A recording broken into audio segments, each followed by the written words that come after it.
Hello everyone, आप सभी का स्वागत है हमारे इस चैनल में। और आज हम करने वाले हैं सेकंड पार्ट हमारे चैप्टर टीम वर्क का 3 ऑर्डर्स। ठीक है, तो सबसे पहले तब हम ये पढ़ते हैं कि आज हम इसमें क्या क्या पढ़ने वाले हैं। आज हमारी विषय सूची आखिर में क्या है, तो देखिए, सामाजिक आर्थिक को प्रभावित करने वाले कारक, कटिबद्ध नगर, 14वीं सदी का संकट, चौथा वर्ग, सामाजिक असंतोष। तो आज हम ये सारा पढ़ेंगे, फिर हमारा चैप्टर है वो कंप्लीट हो जाएगा। ठीक है, तो चलिए जल्दी से इसको स्टार्ट करते हैं और इससे पहले हम इसको इरेज कर देते हैं।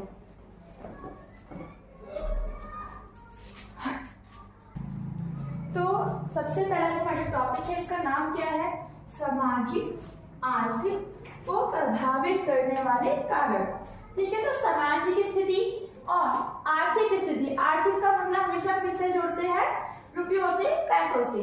अब देखते हैं कि भाई सामाजिक और आर्थिक स्थिति को प्रभावित करने वाला जो पहला कारक था वो था हमारा पर्यावरण। अब पर्यावरण कैसे हुआ? अगर पर्यावरण में हमारे पर्यावरण की समझते कि आता क्या है, मौसम कैसा है, गर्मी है, ठंडी, तो ये हमारे किस बात है? पर्यावरण में। ठीक है, जानवर भी पर्यावरण में हमारे आते हैं। तो देखिए, अगर पर्यावरण में जो मौसम है वो छोटे होंगे, ठंड ज्यादा होगी, तो जो फसल है वो अच्छी नहीं हो पाएगी। ठीक है, और तो छोटे मौसम, ठंडी और ठंड अगर ज्यादा होगी तो क्या नहीं हो पाएगी? जो फसल है हमारी वो अच्छे तरीके से उग नहीं पाएगी और इसी के साथ कृषक जंगल में भागकर आ जाते। अब कृषक क्यों आते? हमने इससे पिछले वाले जो टॉपिक है उसमें बात भी की थी कि जो कृषक है, कृषकों पर अत्याचार किया जाता था सामंतवादियों के द्वारा। तो इनसे बचने के लिए इन्हें इतनी ठंडी में जंगल में आना पड़ता। और उस समय जो भूमि थी जिसपे हम कृषि करते थे वो भी बहुत क्या थी? सीमित थी, कम थी। ठीक है, अब हम ये जानते हैं कि भाई ये जो कारक है इसने सामाजिक और आर्थिक स्थिति को प्रभावित कैसे करा। तो देखिए, सिंपल सी बात है भाई, जो हमारा मौसम वो खराब है, ठंडी ज्यादा है, तो फसलें नहीं उग पाएगी। तो फसलें नहीं उगेगी तो समाज कुछ नहीं खा पाएगा और उन्हें पैसों से जो मदद है वो भी नहीं मिल पाएगी। इसी तरीके से कृषि भूमि है, कृषि भूमि मतलब कि फसलें कम मतलब कि सामाजिक और आर्थिक दोनों ही स्थिति प्रभावित होंगी। अब हम आते हैं अपने नेक्स्ट कारक पे, तो इससे सबसे पहले से इरेज कर देते हैं। अब यहाँ पे हमारा जो अगला कारक है वो है भूमि का उपयोग। उस समय में वन बहुत ही ज्यादा थे और जो कृषि जो भूमि थी वो कम थी। ठीक है, तो अगर हम देखें तो उस टाइम में जो किसान थे उन्हें भूमि का उपयोग अच्छे से करने नहीं आता था और इसी के साथ उनके पास यांत्रिकी की जो सुविधा है वो भी उनके पास कम थी। यांत्रिकी की सुविधा का मतलब यहाँ पे मुख्यतः ये बन रहा है टेक्नोलॉजी इनके पास थी ही नहीं, तो इस कारण बहुत दुख भी झेलने पड़ते। तो अब हम यही पढ़ने वाले हैं। यांत्रिकी की सहायता नहीं होती है, घोड़े बैलों से सहायता ना मिलती। मतलब कि पहले जो घोड़े और जो बैल को यूज होता था भूमि में, कृषि में, तो उनसे भी ज्यादा खास मदद नहीं मिल पाती। किसानों को दुगना कार्य करना पड़ता। अब यहाँ पे जो किसान है ना और ज्यादा कार्य करना पड़ता। पहला तो अपना पेट भरने के लिए काम करना पड़ता और दूसरा सामंतियों के घर पे भी काम करना पड़ता। मैंने आपको बताया था कि मेहनत जहाँ पे सामंत रहते हैं तो उन्हें वहां पे भी क्या करनी पड़ती? कृषि करनी पड़ती।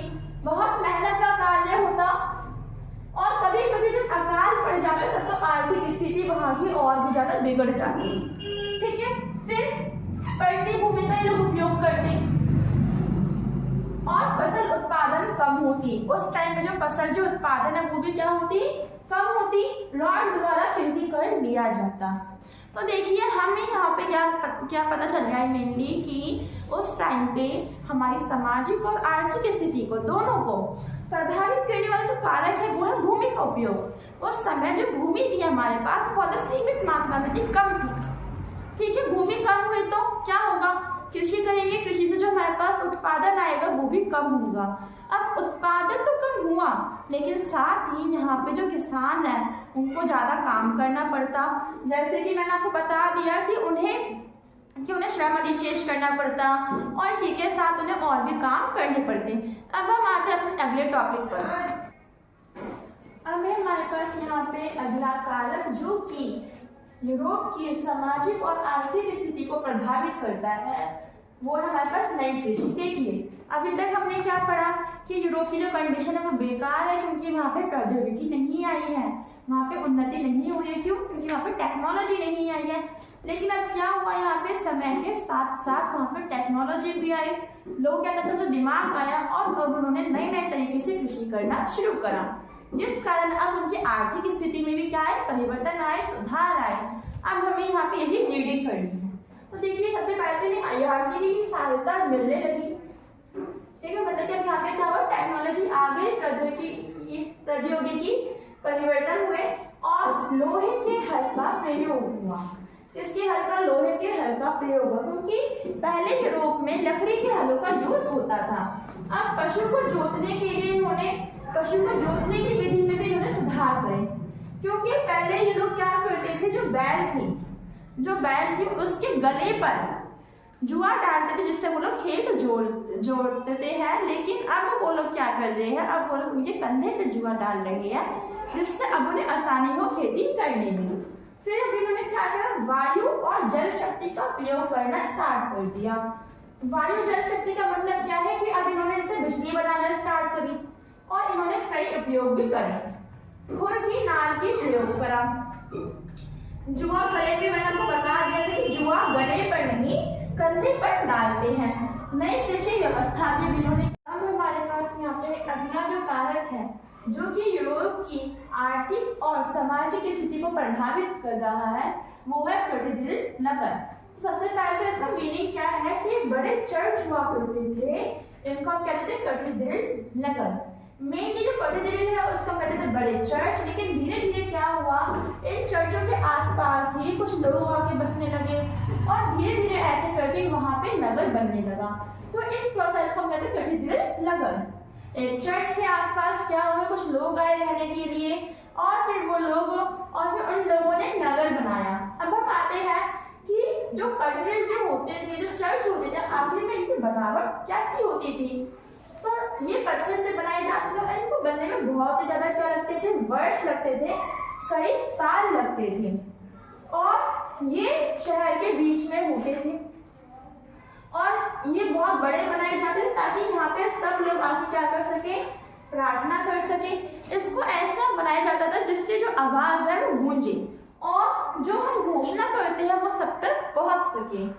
और धीरे धीरे क्या हुआ, ये जो नगर है ये व्यापार केंद्र भी बनने लगा। मतलब कि अब यहाँ पे व्यापारी भी आने लगे व्यापार के लिए, ठीक है। अब हमारे पास यहाँ पे अगला जो कारक है जो कि यूरोप की आर्थिक और सामाजिक स्थिति को प्रभावित कर रहा है, वो है प्रतिदृढ़ नगर। सबसे पहले तो इसका मीनिंग क्या है कि बड़े चर्च हुआ करते थे, इनको हम कहते थे प्रतिदृढ़ नगर। मेनली जो प्रतिदृढ़ है उसको हम कहते थे बड़े चर्च, लेकिन धीरे धीरे क्या हुआ, इन चर्चों के आसपास ही कुछ लोग आके बसने लगे और धीरे धीरे ऐसे करके वहां पे नगर बनने लगा। तो इस प्रोसेस को हम कहते हैं प्रतिदृढ़ नगर। एक चर्च के आसपास क्या हुए, कुछ लोग आए रहने के लिए, और फिर उन लोगों ने नगर बनाया। अब हम आते हैं कि जो कैथेड्रल जो होते थे, जो चर्च होते थे, आखिर में इनकी बनावट कैसी होती थी। तो ये पत्थर से बनाए जाते थे और इनको बनने में बहुत ही ज्यादा क्या लगते थे, वर्ष लगते थे, कई साल लगते थे, और ये शहर के बीच में होते थे और ये बहुत बड़े बनाए जाते थे ताकि यहाँ पे सब लोग आके क्या कर सके, प्रार्थना कर सके।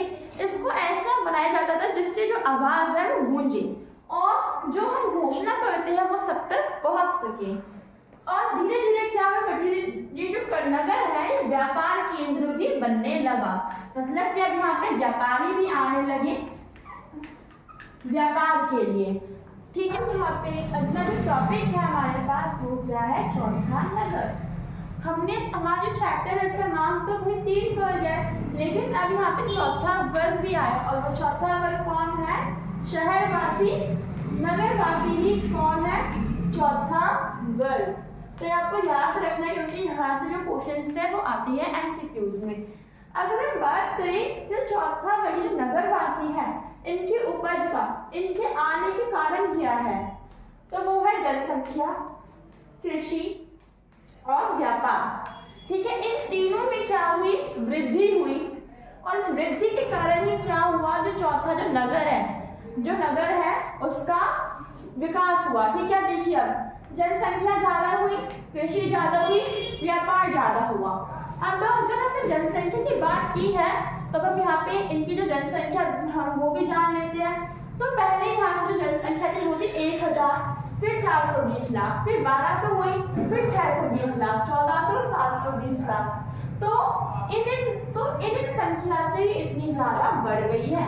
अगर हम बात करें कि जो चौथा वर्ग, ये जो नगर है, इसके विकास के लिए कौन कौन से कारक उत्तरदायी है? तो उसमें हम लिखेंगे अधिक जनसंख्या के कारण इसका विकास हुआ, कृषि ज्यादा हुई, बेहतर हुई, तो इसलिए भी इसका विकास हुआ, विपणन केंद्र आने लगे। अच्छा, विपणन केंद्र का मतलब यहाँ पे है कि छोटे छोटे, ठीक है, छोटे छोटे क्या आना? व्यापारिक स्थलों का आना। फिर आता है किसान।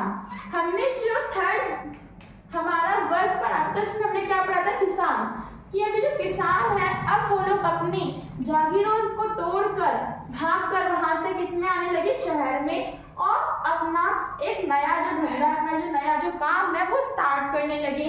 फिर आता है व्यापार। धीरे धीरे क्या हुआ?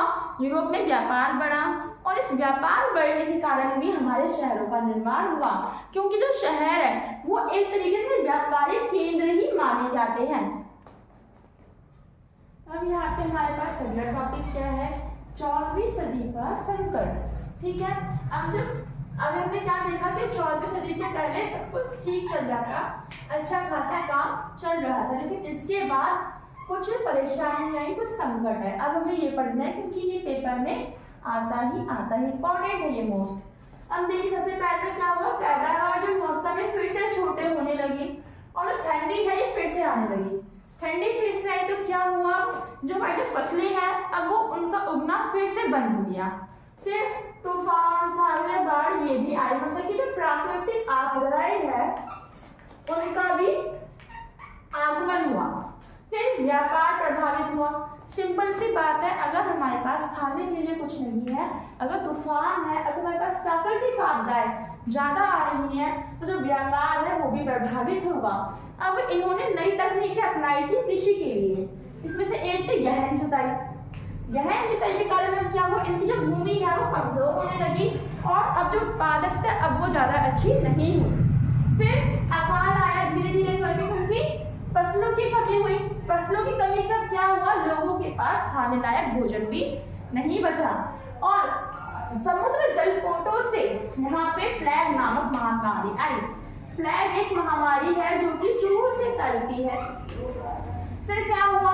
धातु मुद्रा की कमी आई यहाँ पर, मजदूर संख्या कम हुई, चरगाहे, ठीक है, चरगाहे का मतलब ये होता है कि जिस पर जो जानवर है वो खाना खाते हैं, जैसे कि हमारे जो पशु होते हैं, भेड़ बकरी, तो उनकी कमी क्यों हुई? क्योंकि धीरे धीरे करके जो कृषि जो क्षेत्र है, जो भूमि है, उसका विस्तार हुआ, वो बढ़ने लगी, और इस विस्तार के कारण ही यहाँ पे जो चरगाहे हैं उनको उनके खाने के लिए भूमि नहीं मिली, तो इसलिए क्या हुआ? ये भी कम हुए, और जो जानवर है उनकी भी मृत्यु हो गई, और पशुओं की जो मौत है ये बहुत ही ज्यादा क्वांटिटी में होने लगी।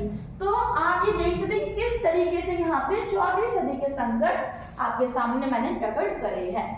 अब हम चलते हैं आगे। अभी हमारे पास देखिए अंतिम जो टॉपिक है वो क्या है? सामाजिक असंतोष। तो सबसे पहले तब हम इसका मतलब समझते हैं कि आखिर में सामाजिक असंतोष का मतलब होता क्या है।